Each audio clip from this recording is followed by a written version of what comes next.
क्या आपने कभी सोचा है कि मरे हुए इंसान को रस्सियों से बांधने की जरूरत क्यों पड़ती है? क्या उसे भाग जाने का डर है, या इसके पीछे कोई ऐसी गहरी सच्चाई छुपी है जिससे हम आज तक अनजान हैं? जरा उस दृश्य को याद कीजिए। एक सफेद कफन में लिपटा हुआ शरीर, 4 लोग उसे अपने कंधों पर उठाए हुए, सामने रास्ता, पीछे रोते बिलखते लोग, और बीच में वह इंसान जो कभी इसी भीड़ का हिस्सा हुआ करता था। लेकिन क्या आपने कभी उस सफेद कफन के नीचे छिपी उस सच्चाई को ध्यान से देखा है, जिसे हम रोज देखते हैं लेकिन समझते नहीं? अगर आप गौर करें तो पाएंगे कि मरने के बाद इंसान के शरीर को सिर्फ ढका नहीं जाता, बल्कि उसे रस्सियों से बहुत कसकर बांधा जाता है। हाथों को, पैरों को, कमर को, और सबसे ज्यादा ध्यान दिया जाता है पैरों के दोनों अंगूठों पर, जिन्हें एक दूसरे से बहुत मजबूती से बांध दिया जाता है। यह कोई हल्की फुल्की गांठ नहीं होती, यह कसकर बांधा जाता है जैसे कोई कीमती चीज है जिसे खुलने नहीं देना। और यहीं से दिमाग में पहला सवाल पैदा होता है। वह इंसान अब मर चुका है, वह हिल नहीं सकता, वह भाग नहीं सकता, वह किसी का विरोध नहीं कर सकता, वह किसी को नुकसान नहीं पहुंचा सकता, वह बस एक डेड बॉडी है। फिर उसे इस तरह बांधने की क्या जरूरत है? क्या यह सिर्फ उसे गिरने से बचाने के लिए है, या इसके पीछे कोई ऐसा गहरा कारण छिपा है जिसे हम जानना नहीं चाहते? यहीं से गरुड़ पुराण का डरावना और रहस्यमय संसार शुरू होता है। गरुड़ पुराण कोई साधारण धार्मिक ग्रंथ नहीं है। यह कोई पूजा पाठ की किताब नहीं है जिसे सुबह शाम पढ़कर हम खुद को पुण्यात्मा समझ लें। गरुड़ पुराण एक चेतावनी है, एक ऐसा ग्रंथ जो इंसान को उसकी सीमाएं दिखाता है, जो यह बताता है कि मृत्यु कोई एक सेकंड में खत्म हो जाने वाली घटना नहीं है। यह एक लंबी प्रक्रिया है, एक ऐसा सफर जो शरीर के छूटने से शुरू होता है लेकिन आत्मा के लिए बहुत बाद में खत्म होता है। जिस पल डॉक्टर कह देता है I am sorry, he is no more, हमारे लिए वही पल सब कुछ खत्म कर देता है। परिवार टूट जाता है, रिश्तेदार रोने लगते हैं, घर में सन्नाटा छा जाता है। लेकिन गरुड़ पुराण कहता है कि उस पल खेल खत्म नहीं होता, बल्कि उसी पल खेल शुरू होता है।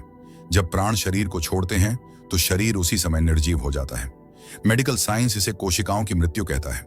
दिल रुक जाता है, दिमाग काम करना बंद कर देता है, ऑक्सीजन सप्लाई खत्म हो जाती है। लेकिन आध्यात्मिक दृष्टि से देखें तो उस कमरे का माहौल अचानक बदल जाता है।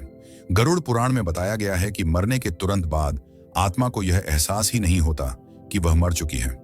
यह बात सुनने में अजीब लग सकती है, लेकिन इसे ऐसे समझिए जैसे आप किसी बहुत गहरे सपने में हों।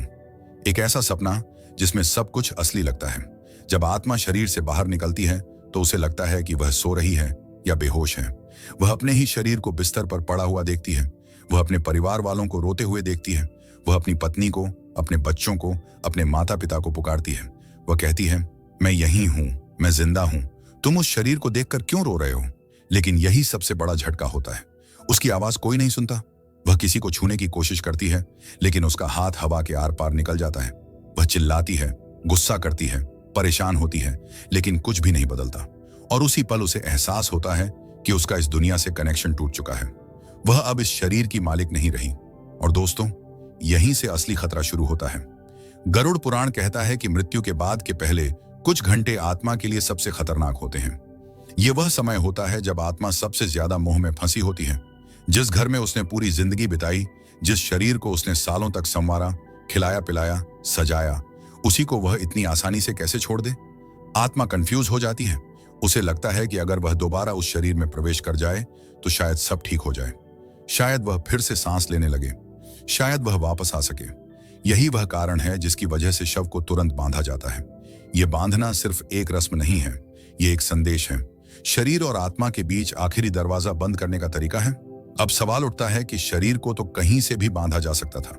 हाथों से बांध देते, कमर से बांध देते, गर्दन से बांध देते, लेकिन पैरों के अंगूठों को ही क्यों बांधा जाता है? इसके पीछे गरुड़ पुराण और योग विज्ञान का एक बहुत गहरा संबंध है। योग शास्त्र कहता है कि हमारे शरीर में हजारों नाड़ियां होती हैं, जिनमें प्राण ऊर्जा का प्रवाह होता है। इन नाड़ियों का एक सर्किट पैरों से शुरू होकर सिर तक जाता है और फिर वापस पैरों तक लौटता है। जब इंसान जीवित होता है तो यह ऊर्जा संतुलित रहती है, लेकिन मृत्यु के बाद यह ऊर्जा बिखरने लगती है। इसके बावजूद शरीर में कुछ समय तक बची खुची ऊर्जा मौजूद रहती है। पैरों के अंगूठों को बांधना दरअसल उस ऊर्जा सर्किट को तोड़ने जैसा है। यह एक तरह का एनर्जी लॉक है। पुराने समय के आर्षि मुनि यह जानते थे कि अगर पैरों को खुला छोड़ दिया जाए तो आत्मा को अपने पुराने शरीर में वापस लौटने का रास्ता मिल सकता है। अंगूठों को बांधकर प्रतीकात्मक और ऊर्जा के स्तर पर आत्मा को यह संदेश दिया जाता है कि यह शरीर अब उसका नहीं रहा। अब यह दरवाजा हमेशा के लिए बंद हो चुका है। लेकिन बात सिर्फ आत्मा तक ही सीमित नहीं है। गरुड़ पुराण इससे भी ज्यादा डरावनी बात करता है। प्रेत कल्प अध्याय में एक ऐसी चेतावनी दी गई है जिसे सुनकर आज भी लोग डर जाते हैं। शास्त्र कहता है कि यह ब्रह्मांड सिर्फ वही नहीं है जो हमें दिखाई देता है। हमारे आसपास इसी हवा में कई ऐसी शक्तियां मौजूद हैं जिन्हें हम देख नहीं सकते। अतृप्त आत्माएं, प्रेत, पिशाच या नकारात्मक ऊर्जा, नाम कुछ भी हो, लेकिन इनका अस्तित्व माना गया है। एक ताजा मृत शरीर यानी फ्रेश डेड बॉडी इन शक्तियों के लिए सबसे आसान लक्ष्य होता है। सोचिए एक खाली घर की। अगर किसी आलीशान घर का मालिक अचानक घर छोड़कर चला जाए और दरवाजा खुला छोड़ दे तो क्या होगा? कोई भी अंदर घुस सकता है। ठीक यही स्थिति एक मृत शरीर की होती है। असली मालिक यानी आत्मा भ्रम और मोह में भटक रही होती है और शरीर खाली पड़ा होता है। शास्त्रों के अनुसार अगर इस शरीर को बिना सुरक्षा के छोड़ दिया जाए तो कोई दूसरी शक्ति उसमें प्रवेश कर सकती है। इसे प्रकाया प्रवेश कहा जाता है। इसी डर की वजह से शव को रस्सियों से, खासकर सुतली या नारियल की रस्सी से बांधा जाता है और बांस की अर्थी पर रखा जाता है। बांस को शास्त्रों में शुद्ध और रक्षक माना गया है।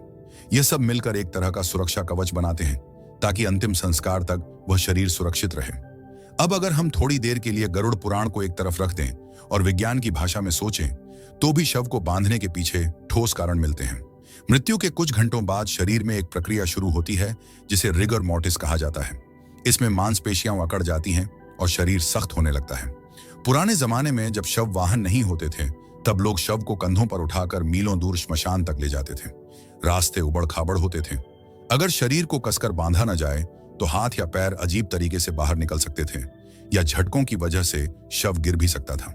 यह न सिर्फ डरावना होता बल्कि मृत व्यक्ति का अपमान भी माना जाता। इसके अलावा मरने के बाद शरीर के अंदर बैक्टीरिया काम शुरू कर देते हैं। गैसें बनने लगती हैं। कई बार इन गैसों के दबाव से शरीर में अचानक हल्की हरकत हो जाती है। अगर शव बंधा ना हो और यात्रा के बीच में ऐसा हो जाए तो सोचिए लोगों पर क्या बीतेगी। रस्सियां इन अनैच्छिक हरकतों को काबू में रखती हैं और भय को फैलने से रोकती हैं। जब शव को रस्सियों में बांधकर बांस की अर्थी पर रखा जाता है तब कहानी सिर्फ घर के अंदर तक सीमित नहीं रहती। अब वह शरीर घर की चारदीवारी से बाहर निकलने वाला होता है और गरुड़ पुराण के अनुसार जैसे ही शव घर से बाहर निकलता है वैसे ही आत्मा की स्थिति और भी ज्यादा अस्थिर हो जाती है। घर वह जगह है जहां आत्मा ने सबसे ज्यादा समय बिताया होता है। वही दीवारें, वही छत, वही दरवाजे, वही आंगन। इसलिए जैसे ही शव बाहर ले जाया जाता है आत्मा का मोह टूटने लगता है, लेकिन पूरी तरह नहीं। यही वजह है कि शव यात्रा से जुड़ी हर छोटी सी रस्म को बहुत सोच समझकर बनाया गया है। आपने देखा होगा कि जब शव को घर से बाहर निकाला जाता है तो दरवाजे पर उसे कुछ पल के लिए रोका जाता है। कई जगहों पर शव को चौखट से टच कराया जाता है, कहीं कहीं पीछे की तरफ से निकाला जाता है। यह सब सिर्फ परंपरा नहीं है। गरुड़ पुराण कहता है कि आत्मा को यह एहसास दिलाना जरूरी होता है कि अब वह इस घर की मालिक नहीं रही। यह उसका आखिरी स्पर्श है, आखिरी विदाई है। इसके बाद घर के दरवाजे बंद कर दिए जाते हैं ताकि आत्मा वापस अंदर प्रवेश न कर सके। यही कारण है कि शव निकलने के बाद कई लोग तुरंत घर में झाड़ू लगाते हैं, पानी छिड़कते हैं और दीप जलाते हैं। यह सिर्फ सफाई नहीं बल्कि एक मानसिक और आध्यात्मिक कटोनफ है। अब शुरू होती है शव यात्रा। 4 लोग अर्थी को कंधे पर उठाते हैं और आगे आगे राम नाम सत्य है का उच्चारण एक होता है। यह सिर्फ नारा नहीं है, यह आत्मा के लिए एक रिमाइंडर है। बार बार यह शब्द सुनकर आत्मा को बताया जाता है कि अब सच केवल राम नाम है, बाकी सब छूट चुका है। गरुड़ पुराण कहता है कि आत्मा यह सब सुनती है लेकिन वह स्वीकार नहीं करना चाहती। वह बार बार पीछे मुड़कर अपने घर, अपने परिवार, अपनी दुनिया को देखने की कोशिश करती है। यही वजह है कि शव यात्रा में पीछे मुड़कर देखने से मना किया जाता है। बहुत लोग सोचते हैं कि यह सिर्फ डराने के लिए कहा जाता है, लेकिन शास्त्रों के अनुसार अगर कोई व्यक्ति बार बार पीछे मुड़कर देखता है तो आत्मा को यह संकेत मिलता है कि अभी भी उसका इस दुनिया से रिश्ता बाकी है। इससे आत्मा का मोह और गहरा हो जाता है और उसकी आगे की यात्रा कठिन हो जाती है। इसी कारण से घर के सदस्य भी शव यात्रा के दौरान बहुत संयम में रहते हैं। जोर जोर से रोना, चीखना, चिल्लाना भी कई जगहों पर मना किया जाता है क्योंकि इससे आत्मा और ज्यादा उलझ जाती है। शव यात्रा के दौरान एक और चीज होती है जिसे हम अक्सर नजरअंदाज कर देते हैं। रास्ते में सिक्के, अनाज, लाई या मुरमुरे फेंके जाते हैं। आमतौर पर हम इसे दान मानते हैं। हमें लगता है कि यह गरीबों के लिए है, लेकिन गरुड़ पुराण और तंत्र शास्त्र इसे अलग नजरिए से देखते हैं। इनके अनुसार जब एक ताजा मृत शरीर सड़क से गुजरता है तो वह एक तरह का चुंबक बन जाता है। श्मशान की ऊर्जा, मृत्यु की गंध और टूटते हुए प्राणों का असर आसपास की नकारात्मक शक्तियों को आकर्षित करता है। यह सिक्के और अनाज दरअसल उन शक्तियों के लिए ध्यान भटकाने का साधन होते हैं, ताकि वे उन चीजों में उलझ जाएं और शव को नुकसान न पहुंचा सकें। अब बात आती है दिशा की। दिशा का रहस्य गरुड़ पुराण में बहुत गहराई से समझाया गया है। जब तक शव घर में रहता है, उसका सिर आमतौर पर उत्तर या पूर्व दिशा की ओर रखा जाता है। ये वही दिशाएं हैं जिन्हें जीवन और शुभता से जोड़ा जाता है। लेकिन जैसे ही शव यात्रा शुरू होती है, स्थिति बदल जाती है। शव को इस तरह रखा जाता है कि उसका सिर श्मशान की दिशा में हो और पैर घर की तरफ। यह दिखाता है कि अब उसका रास्ता बदल चुका है। लेकिन कहानी यहीं खत्म नहीं होती। शव यात्रा के बीच में एक स्थान आता है जहां अर्थी को कुछ देर के लिए जमीन पर रखा जाता है। इसे कई जगह विश्राम या अधमार्ग कहा जाता है। यहीं पर एक बहुत अजीब लेकिन महत्वपूर्ण काम किया जाता है। शव की दिशा पूरी तरह पलट दी जाती है। अब सिर घर की तरफ और पैर श्मशान की तरफ कर दिए जाते हैं। यह क्यों किया जाता है? गरुड़ पुराण कहता है कि आत्मा अभी भी भ्रम में होती है। उसे लगता है कि शायद वह वापस लौट सकती है। दिशा बदलकर उसे साफ संकेत दिया जाता है कि अब वापसी का रास्ता बंद है। यह आत्मा के मोह को तोड़ने की आखिरी कोशिश होती है। अब यहां से कहानी और भी ज्यादा गंभीर हो जाती है। पंचक का विषय सामने आता है। बहुत लोग पंचक का नाम सुनते ही डर जाते हैं, लेकिन बहुत कम लोग जानते हैं कि इसका शव से क्या संबंध है। ज्योतिष शास्त्र के अनुसार जब चंद्रमा कुछ विशेष नक्षत्रों में होता है तो उस समय को पंचक कहा जाता है। गरुड़ पुराण में कहा गया है कि पंचक काल में हुई मृत्यु बहुत संवेदनशील मानी जाती है। मान्यता है कि अगर पंचक में मरे व्यक्ति का अंतिम संस्कार बिना विशेष नियमों के किया गया तो वह अकेला नहीं जाता। इसी डर की वजह से पंचक में मरने वाले व्यक्ति के साथ 5 प्रतीकात्मक पुतले बनाए जाते हैं। ये पुतले आटे, बेसन या कुश से बनाए जाते हैं। उन्हें भी कफन पहनाया जाता है, उन्हें भी रस्सियों से बांधा जाता है और फिर शव के साथ उनका भी दाह संस्कार किया जाता है। यह एक तरह का भ्रम रचने का तरीका माना जाता है, ताकि मृत्यु की ऊर्जा वहीं समाप्त हो जाए और आगे न बढ़े। यह अंधविश्वास लगे या न लगे, लेकिन सदियों से इसे उसी गंभीरता से निभाया जाता रहा है। अब शव यात्रा श्मशान के द्वार पर पहुंचती है। यहां से माहौल पूरी तरह बदल जाता है। गरुड़ पुराण के अनुसार श्मशान भूमि शिव का क्षेत्र है। यहां किसी भी प्रकार का झूठ, दिखावा या भ्रम काम नहीं करता। श्मशान वह जगह है जहां हर इंसान बराबर हो जाता है। राजा हो या भिखारी, अंत सबका एक जैसा होता है। जैसे ही शव श्मशान में प्रवेश करता है, आत्मा को यह एहसास और गहरा हो जाता है कि अब सब कुछ बदल चुका है। यहीं पर एक महत्वपूर्ण काम किया जाता है। जिन रस्सियों ने पूरे रास्ते शरीर को बांध कर रखा था, उन्हें धीरे धीरे खोल दिया जाता है। हर गांठ को ध्यान से खोला जाता है। यह प्रतीक है कि अब शरीर को किसी सुरक्षा की जरूरत नहीं है। अब उसे पंच तत्वों में विलीन होना है। गरुड़ पुराण साफ कहता है कि अग्नि संस्कार के समय शरीर पर कोई बंधन नहीं होना चाहिए, क्योंकि बंधन आत्मा को भी बांध सकता है। श्मशान की जमीन पर कदम रखते ही माहौल अपने आप बदल जाता है। यहां शब्द भारी हो जाते हैं। हवा में एक अजीब सी गंध घुली होती है और इंसान का दिमाग अपने आप शांत होने लगता है। गरुड़ पुराण कहता है कि श्मशान कोई साधारण जगह नहीं है। यह वह क्षेत्र है जहां जीवन और मृत्यु आमने सामने खड़े होते हैं। यहां झूठ टिक नहीं पाता, यहां दिखावा काम नहीं करता और यहां अहंकार अपने आप टूट जाता है। जैसे ही शव को चिता के पास लाया जाता है, आत्मा के भीतर आखिरी उम्मीद भी धीरे धीरे टूटने लगती है। उसे अब साफ दिखने लगता है कि वापसी संभव नहीं है। चिता तैयार की जाती है। लकड़ियों को विशेष क्रम में सजाया जाता है। नीचे मोटी लकड़ियां, ऊपर पतली लकड़ियां, ताकि आग धीरे धीरे और पूरी तरह शरीर को अपने भीतर समा ले। यह व्यवस्था भी सिर्फ सुविधा के लिए नहीं है। गरुड़ पुराण में अग्नि को सबसे शुद्ध तत्व माना गया है। अग्नि वह माध्यम है जो शरीर को पंच तत्वों में लौटाने का काम करती है। जैसे ही शव को चिता पर लिटाया जाता है, घर का सबसे नजदीकी व्यक्ति, आमतौर पर बड़ा बेटा या मुखाग्नि देने वाला, एक पल के लिए ठहरता है।